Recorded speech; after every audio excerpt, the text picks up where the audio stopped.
Hello everyone, I'm Danis from Rets, and behind me is a screw compressor chiller. I'd like to thank our customer for their trust in commissioning Rets to retrofit this screw compressor chiller into a maglev compressor chiller. First, let's take a look at the current situation of the screw compressor chiller. Originally, there was an oil separator here, but it has now been removed.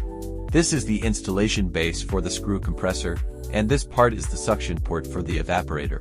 Our retrofit plan is to install the Rets maglev compressor on this base, with the exhaust directed to the suction port of the condenser. The oil separator or gas liquid separator and other similar components will no longer be needed. This chiller currently does not have an economizer. Moving on to the electrical panel, we will be removing the original control system and replacing it with our Rets maglev control system, which is more simpler and more compact.